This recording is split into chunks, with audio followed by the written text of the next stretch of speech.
Hey there, guys. So I'm just gonna say straight up that this episode is just me on for this one, and it is gonna be fairly quick this week. Predominantly because I am gonna start working on the next 3 weeks of episodes are gonna be a massive look at one specific director's career. So it's gonna be 3 parts, and so that's basically what I'm working on now.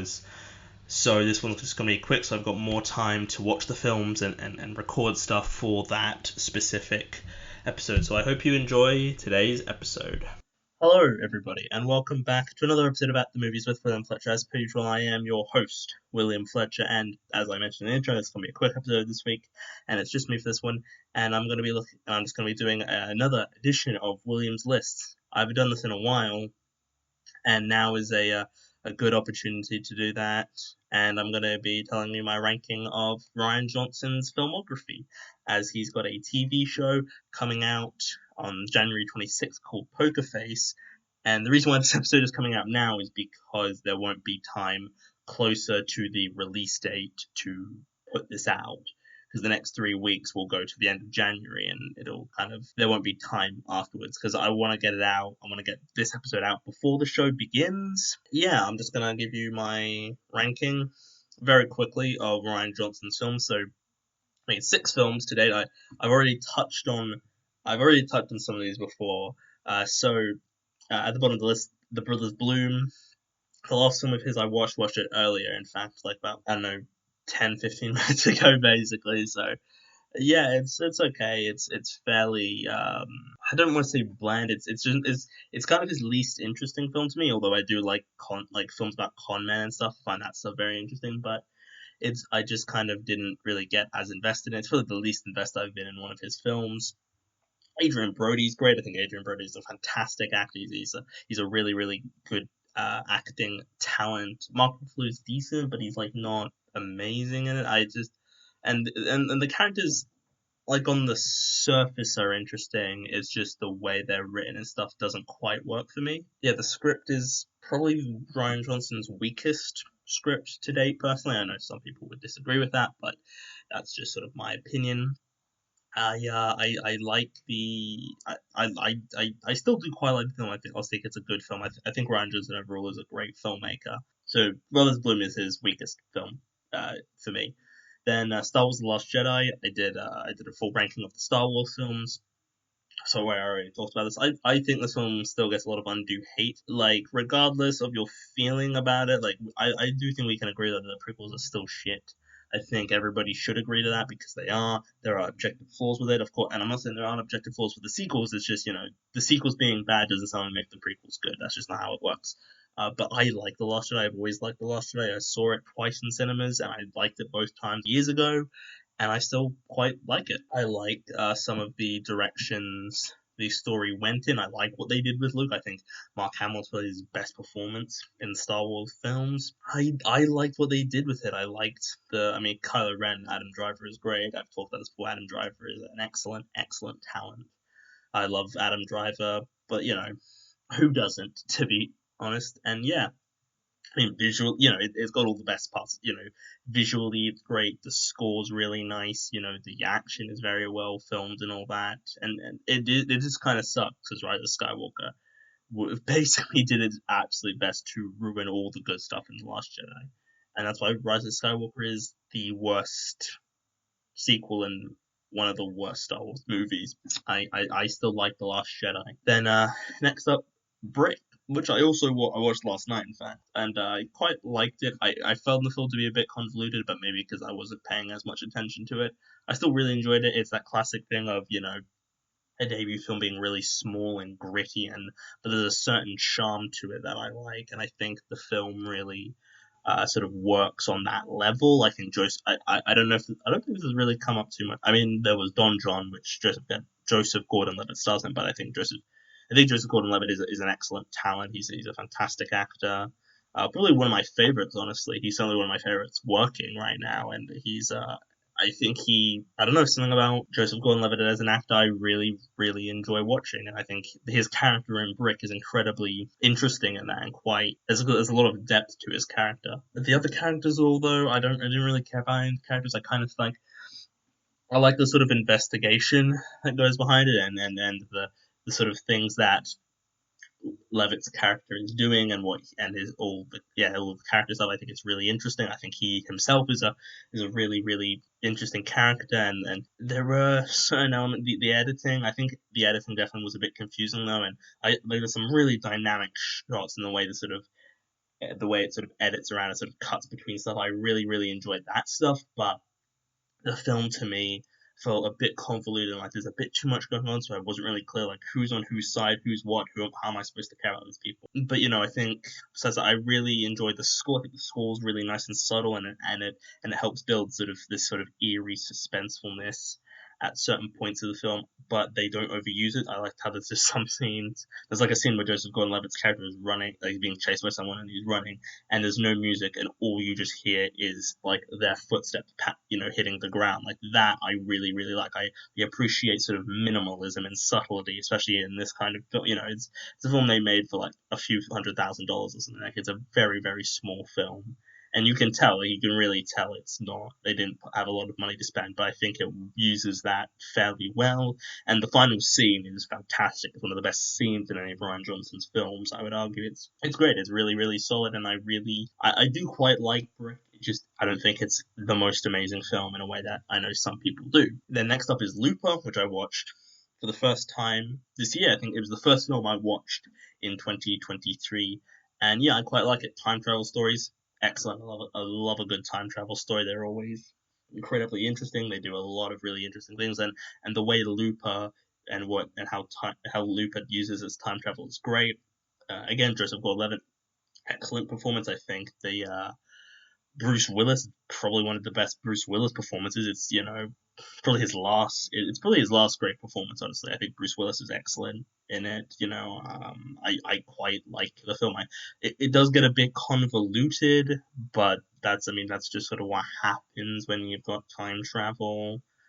But I still really, really liked it. There's some great. The Rian Johnson's films always consisting of great editing and cinematography and all that. There's just lots of really, really great stuff. There's a lot of stuff to appreciate that you don't really. I know it's very unique because it's fairly small and a bit grounded in what it's doing somehow, which is weird because again it's a whole time travel thing, but a lot of the film sort of takes place in sort of one location at a certain point, and think that the film really works at that level. I think you need to sort of take it at that level because it's not like it's not a big it's not like a big like a time travel thing. It's not like a big Terminator thing or like Futurama or like Bender's big score from Futurama. It's a very sort of mundane, sort of restrained time travel film, which is bizarre because time travel is such a mental concept that it sort of has to be kind of a bit big for it to really work. But I think that Looper is a really solid time travel film, and yeah, it's a really good film in general. Number two, Glass Onion. Knives Out. I've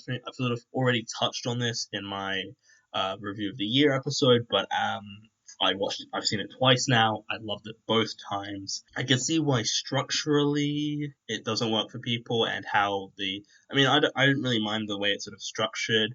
I mean, Christ's sake, Ben Shapiro claiming, "Oh, the whole thing's a misdirect." It's like, man, that's just what whodunits are. Like that's what they do for the entire. That's what they're meant to do. They're meant to be like, "Oh, you think it's this, but then it turns out it's this." But he's a failed screenwriter, so it makes sense. I liked the ensemble cast more personally. I thought all of them worked really well. I thought it had a lot of really great stuff. The comedy worked really well for me. The cameos, chef's kiss for some of those cameos.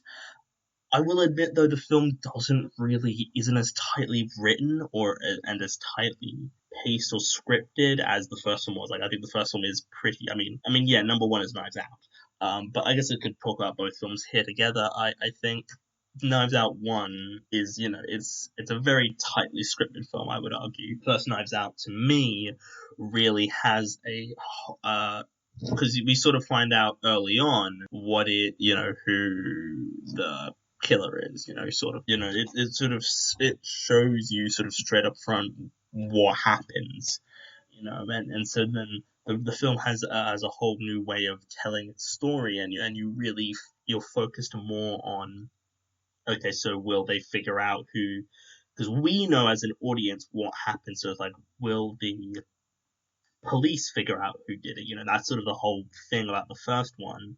And the second one is not quite the same. The second one is far more of a, like, I don't know how to explain it. The second one we sort of follow the film to like a certain point before we then go back and we see the stuff that led up to that, like a different sort of thing. It sort of changes around the structure of the film, and I think that really works. And I think like, again, as structurally, it definitely isn't as structurally, it definitely doesn't work as well. Like, I still think it works very well, but it still, works relatively well to me. I found both films fairly enjoyable, and there's a lot of interesting things to go there. And yeah, I just think I think both films are really, really solid. Well, not just really, really solid. They're really, really great. Like the performances are great. They're really funny. All of Rian Johnson's films actually are quite funny, and I appreciate that they're willing to have comedic elements at points that might not work, that sort of might put an audience off, or sort of take you out of the story. And Rian Johnson, all his films have the film. So, like, sometimes it works really well, and other times it's kind of like, it's not as nearly tightly written in a way. Like Rian Johnson's comedy, definitely, it's sort of hit or miss. Sometimes it works really, really well. Sometimes it doesn't work as well, but I still enjoy watching it. I still think Rian Johnson is one of the best filmmakers working today, one of the best writer directors working today. I think he gets a lot of flack from people because of one movie, a movie that's not even that bad. Let me just make it clear: people who got upset over The Last Jedi being ridiculous, it is not that bad of a film. It's still a very well, like, on an objective level, it's a very well put together film in terms of visual effects and production design, and it's like directed really well. The only real problems are the writing choices, because it's not like like saying it's an objectively bad film is a moronic take to have. And saying that Rian Johnson is objectively a bad filmmaker is also incorrect, because beyond his 6 films, all of which are good to great, he directed 3 episodes of Breaking Bad, one of which is considered the best episode of television ever in Ozymandias. Like, he is a competent director. It's something that people have known for years, and that something that I still stand by, that he is a great director who just made a film where he did stuff that not everybody was expecting or necessarily wanted. And sometimes doing what people, sometimes subverting expectations isn't the best thing. Or I know some people, and sort of doing it for different reasons is for sort of reasons that are just like, oh, I kind of want to just screw with the audience. But I think the way Rian Johnson talked about that and subverting expectations with The Last Jedi was, I think, fairly reasonable. Like, wanting to, because he sort of wanted to, make a decision that would sort of change an audience's perspective. I don't know, something about, I really don't know. There's just sort of something about the films that really works for me. And yeah, I don't know. I just really, really enjoyed. I just really think Rian Johnson's a great filmmaker. I think to just go through my full rating again. At the bottom, we've got the Brothers Bloom, then Star Wars Episode 8, The Last Jedi, then Brick, Looper, The Last Onion, and Knives Out Mystery, which I don't really like the title, although I understand why it's called that now, and Knives Out #1. So yeah, I'm looking forward to whatever Rian Johnson does next, and this is tying into Poker Face, which is his new TV show coming to Peacock, which, for those who are unaware, is effectively about a murder. It's basically sort of like a case of the week sort of murder mystery TV show. It's got a female, like, protagonist. She's like the Benoit Blanc, Poirot, Sherlock Holmes. She's the one solving murder mysteries and stuff. And it's like a comic comedic show, and it's coming out at the end of January. Also Rian Johnson's got Knives Out 3, which I can't wait to see. And Daniel Craig himself has actually said he'd love to keep working with Rian Johnson forever, basically, and I hope they do that, because I just want more Knives Out films, because Rian Johnson knows what the hell he's doing.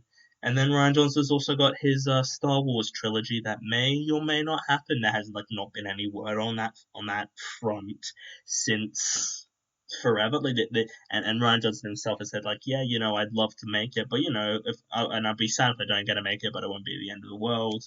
I want Ryan Johnson to do his Star Wars trilogy. I think he could do a really, really damn good job with Star Wars if he's not trying to sort of. Well, he didn't even really try and connect it to Force Awakens or anything for Last Jedi, but I just think letting him do what he wants with Star Wars, especially since he can just make sort of whatever he wants. It's yeah, I'm a big Ryan Johnson fan, and I'm looking forward to what he does next. So thank you all for joining me for this week's episode. Next 3 weeks are going to be looking at a director's filmography. I've already got it planned. They're going to be very, very long episodes because this man's got a very, very large career. And I hope you all look forward to seeing that. And so I thank you for listening. I hope you enjoyed it, and I'll see you all in the next. Goodbye.